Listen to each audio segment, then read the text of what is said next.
Pourquoi est-ce que le dispensationalisme fait véritablement problème? Le problème se situe à quel niveau? Il y a plusieurs problèmes. Je vais vous donner juste trois raisons. Pourquoi est-ce que le dispensationalisme est un problème? Première raison, l'interprétation littérale de la Bible. Et ça, c'est Rairi lui-même qui le dit dans son livre.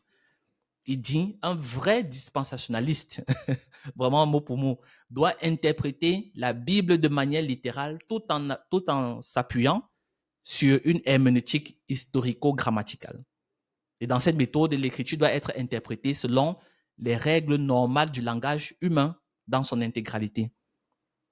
Donc, et cela conduit les dispensationalistes à prendre les passages eschatologiques, par exemple, au pied de la lettre. Et ça conduit à deux problèmes. Le premier problème, lire la Bible de manière littérale, pas des méthodes humaines, tue l'esprit. Bon, je pense que ça, c'est assez logique pour tout le monde. Ça tue l'esprit, ça annule l'inspiration du Saint-Esprit. Puisque les Écritures doivent pouvoir être atemporelles, c'est-à-dire employées à n'importe quelle période de l'histoire humaine. Ce que Jésus a dit au premier siècle, tu peux le lire aujourd'hui et le Saint-Esprit te dit, ça c'est pour toi. J'ai ta vie par rapport à ce que tu lis présentement. Donc cela veut dire, il y a une autre intervention qui est en dehors du littéral. Donc le littéralisme est aussi dangereux parce qu'il annule l'allégorie ou bien la symbolique. Tout à l'heure, on a entendu tonton André argumenter largement là-dessus, a raison, pour dire qu'il y a certains passages que tu ne peux pas prendre de manière littérale, c'est impossible. Il faut que tu associes à cela de l'image, n'est-ce pas, de la parabole, de l'hyperbole, de la symbolique. Et voilà, pratiquement toutes les paraboles, presque toutes les paraboles ou même les rêves prophétiques que nous voyons dans la Bible sont en majorité des images pour amener la compréhension d'un point. Peut-être même aussi pour décrire une réalité céleste, une réalité spirituelle que nous ne pouvons pas véritablement saisir. Mais à la base, pour nous, dans notre réalité, c'est d'abord des images. Et j'en veux pour exemple ce passage-là où Jésus dit, celui qui boit mon sang n'aura plus jamais soif, celui qui mange ma chair n'aura plus jamais faim. Et il y a des gens à côté de lui qui ont pris ça de manière littérale. Et une fois qu'ils l'ont fait, ils l'ont quitté, ils sont partis pour dire que bon, c'est pas possible. Moi, je ne suis pas un rabbi qui va m'amener ou bien qui va m'encourager dans les pratiques cannibalistes, n'est-ce pas? Bon, ils ont raison s'ils prennent ça de manière littérale, donc, comme tout bon dispensationaliste de nos jours. Mais ces choses-là, c'était à prendre véritablement de manière symbolique. Jésus parlait d'autre chose. Il parlait de la scène, il parlait de la symbolique de son sacrifice à la croix, n'est-ce pas? Et de ces deux éléments qui sont importants à considérer dans ce sacrifice-là. Donc ça, c'est le premier élément qu'on peut dire. Pourquoi est-ce que le dispensationnisme est un problème où il faut vraiment, à un moment donné, se distancer? Deuxième chose, la division entre Israël et l'Église. Selon Rairi, cette division est la base pour tout bon dispensationaliste. C'est leur fondement. Et cela les conduit à parler d'un salut qui est différent pour les Juifs ou de certaines portions des Écritures, comme le sermon sur la montagne, qui est uniquement adressé aux Juifs et non à l'Église. Ça, c'est ce qu'ils disent. Deux problèmes aussi à ce niveau. Bien qu'il y ait une division entre Israël et l'Église qui est justifiée, n'est-ce pas, voir Romains 11, l'apôtre Paul en parle. Cependant, elle peut annuler l'œuvre de Jésus qui est pour tout être humain. Car Dieu a tant aimé le monde et les Juifs inclus qu'il a envoyé son Fils unique. Je pense que ça c'est la base. Les Juifs, eux aussi, sont concernés par l'œuvre de salut de Jésus-Christ. Pourquoi les exclure? Une fois que tu les exclus, alors tu propages une idée de l'évangile qui n'est plus, qui ne fait acception de personne et qui n'est plus universelle. Alors c'est un problème, n'est-ce pas? Et sans ça, les Juifs aussi n'ont pas un autre accès à Dieu que par Jésus. Bon, les dispensations essaient d'argumenter pour dire que non, ils ont un autre accès, mais ça, c'est contredit Jésus directement. Jésus le dit, il n'y a que lui qui puisse nous donner la possibilité d'arriver au Père. Donc, c'est une hérésie. Et cela est une hérésie, même face aux prédications de Pierre, aux prédications d'Étienne, qui ont vigoureusement interpellé tout juif qui pouvait les écouter à donner leur vie à Jésus et donc à faire partie de l'Église. Donc, l'interprétation littérale est forcément erronée des Écritures conduit le dispensationalisme à promouvoir un règne terrestre d'Israël, après que la soi-disant intronisation de Jésus soit faite sur le trône de David, n'est-ce pas? Car pour eux, Jésus n'est pas encore établi sur le trône de David, il va être établi, n'est-ce pas, au moment où il va, dans sa parousie, au moment où il va venir. Or, avec, tout à l'heure, avec Landry, on a bien écouté que non, Jésus règne déjà maintenant. Il règne déjà maintenant. Il a dit devant le Sanhédrin, il a dit devant Pilate, et devant Pilate, de manière intéressante, Jésus affirme qu'il est le roi des Juifs. Est-ce que tu es le roi des Juifs? Il dit que tu le dis. Je le suis. Et ça, de ce point de vue-là, c'est impressionnant. Et on ne peut pas comprendre pourquoi est-ce que les dispensationalistes veulent forcément faire là un cut. Mais c'est un cut qui a été fait, qu'ils ont promu et qui a servi à d'autres intérêts, à d'autres fins. Et on voit les conséquences que cela a aujourd'hui avec des guerres sans fin. Donc là, vraiment, sans jeu de mots. Donc, le troisième point, et là, le troisième point pour lequel le dispensationalisme fait problème, et là, on va aller dans l'enlèvement, à proprement dit. Le problème avec le dispensationalisme, c'est que le dispensationalisme a une eschatologie qui est essentiellement pré-tribulationniste. Donc, c'est-à-dire qu'ils défendent l'idée que les chrétiens seront enlevés avant la tribulation.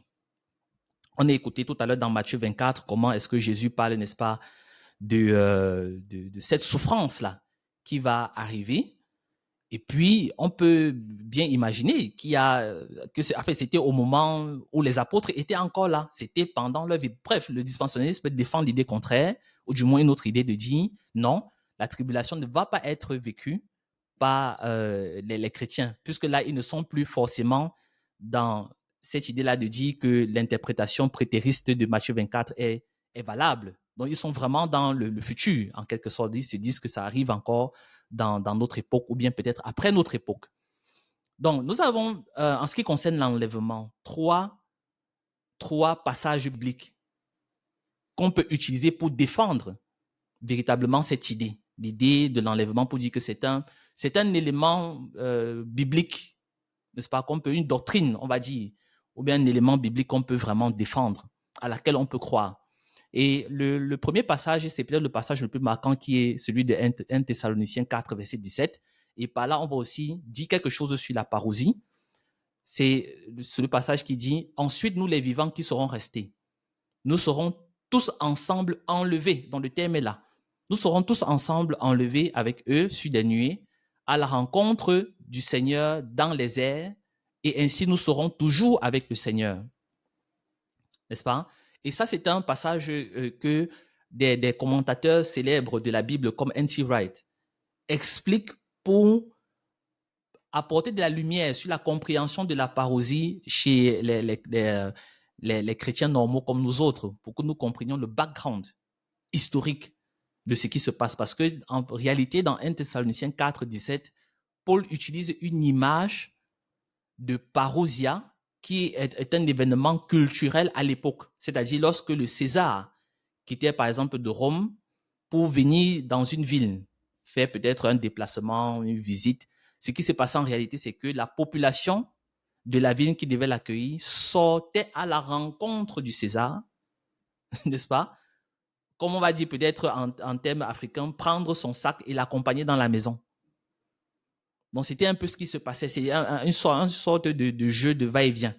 Donc, le César arrive, la population ne l'attend pas sur place, la population part à sa rencontre et l'accueille, n'est-ce pas, l'accompagne dans son entrée officielle ou bien triomphale dans la ville. Donc, c'est cette image ici qui est utilisée par Paul pour décrire à la fois la parousie et l'enlèvement. Donc, en réalité, l'enlèvement, c'est une rencontre dans les airs. Mais ce n'est pas une rencontre dans les airs pour repartir au ciel, non. C'est une rencontre dans les airs pour accueillir celui-là qui va venir régner pour de bon sur la terre. Donc, un autre passage, c'est Luc 17 qui est le pendant de Matthieu 24, comme tonton André l'a dit tout à l'heure. Et Luc, dont celui qui est le grec, il rend ça d'une manière un peu très intéressante. Il dit, je vous le dis, en cette nuit-là, 2 personnes qui seront dans un même lit, l'une sera prise et l'autre laissée. n'est-ce pas? De deux femmes qui moudront ensemble, l'une sera prise et l'autre laissée. De deux hommes qui seront dans un champ, l'un sera pris et l'autre laissé. Les disciples lui disent, où sera Seigneur? Et il répondit, où sera le corps? Là s'assembleront les aigles. C'est cette fin-ci qui permet de comprendre en fait de quoi il s'agit, parce qu'il dit que par cette image, où sera le corps? C'est un symbole. Là s'assembleront les aigles. C'est pour dire que comme l'aigle fond rapidement, donc il vole, il descend d'une manière extrêmement rapide sur le cadavre. C'est ainsi que la venue du Seigneur va descendre rapidement sur la terre. Et lorsque cette descente-là, aussi rapide qu'elle soit, viendra, les gens enfin ceux qui seront enlevés ou appelés, attirés par le Seigneur, qui viendront l'accueillir comme le César, viendront à sa rencontre. N'est-ce pas? L'un sera pris et l'autre sera laissé. On ne va pas entrer dans les critères de qui sera pris, qui sera laissé, mais on comprend déjà un peu le principe de l'enlèvement et de la parousie qui est sous-jacent dans ce verset. Et puis le dernier verset, Marc 13, 24 à 27. Alors on verra le Fils de l'homme venant sur les nuées avec une grande puissance et avec gloire. Alors il enverra les anges. Nous avons lu ça tout à l'heure dans Matthieu 24. Il enverra les anges et il rassemblera les élus des quatre vents de l'extrémité de la terre jusqu'à l'extrémité du ciel. Donc ça aussi, ça peut être compris comme étant, n'est-ce pas, une sorte d'enlèvement. C'est-à-dire que la manière selon laquelle les gens sont enlevés, cela est produit par une action angélique. Donc tout à l'heure, tonton André a dit que les anges peuvent être aussi ces messagers, ces malachim, ces hommes qui vont aux extrémités de la terre, partout dans le monde pour apporter la bonne nouvelle. Des hommes vraiment comme toi et moi. Mais ici, on peut aussi comprendre que c'est vraiment des anges, n'est-ce pas? Ces créatures de Dieu qui servent Dieu et que Jésus envoie pour dire, allez rassembler mes élus, les permettre, n'est-ce pas, on va dire, de voler, de flotter dans les airs pour venir à ma rencontre quand moi je viendrai pour établir mon règne définitif sur la terre. Voilà quelques éléments qu'on peut souligner. Le dispensationalisme et les chrétiens influencés par la pop culture, sans le savoir, enseignent dans du moins un enlèvement qui n'est pas ce qui est correct bibliquement en fait, parce qu'il place l'enlèvement avant la tribulation, ce qui n'est pas le propos de Jésus. Et puis vous avez, j'en veux déjà pour preuve, n'est-ce pas, Matthieu 24, verset 22 que nous avons lu, si ces jours n'étaient abrégés, personne ne saurait sauver. Mais à cause des élus, ces jours seront abrégés. Je pense que ça, c'est suffisant déjà pour mettre à mal cette pensée pré-tribulationniste, parce que la tribulation va rencontrer même les enfants de Dieu. Mais ils survivront à cause de la grâce, où Jésus va décider que non, bon, c'est bon, je viens et puis on abrège cette affaire. Et avec ce schéma que je voudrais vous proposer, je pense que ça sera vraiment le petit cadeau que vous allez prendre de ce live, entre autres, pour vous dire, vraiment, on a un petit schéma qui peut nous permettre d'approfondir notre compréhension, n'est-ce pas, sur ce qui concerne la fin des temps. Parce qu'ici, vous avez plusieurs éléments. Donc, vous avez 3 compréhensions de la fin des temps. Donc, on a une compréhension pré-tribulationniste, une compréhension mid-tribulationniste, une compréhension post-tribulationniste. Donc, et puis, vous avez la croix, n'est-ce pas? J'explique rapidement les symboles. Ici, vous avez le commencement de la tribulation, la fin de la tribulation. Ici, vous avez le millénium, le jugement dernier du trône blanc, exactement, et puis l'éternité, n'est-ce pas? Et là, vous avez en rouge en fait, la parousie, n'est-ce pas? C'est Jésus qui revient, et ainsi de suite. Et en vert, ici, vous avez l'enlèvement. Voilà.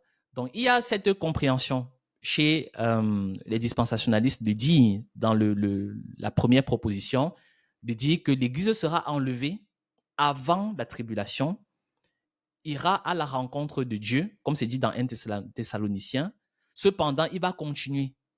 Le Seigneur va continuer, ou du moins va faire chemin retour.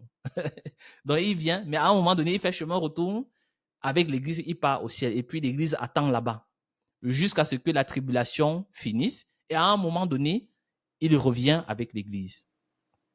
Il y a cette dernière compréhension de dire que l'enlèvement va se faire où les chrétiens ou bien l'Église iront à la rencontre de Jésus, mais vont directement l'accompagner pour qu'il établisse son règne sur la terre. Donc moi, personnellement, mais ce n'est que mon avis personnel, je suis beaucoup plus dans cette compréhension-ci. Peut-être demain, ça va changer.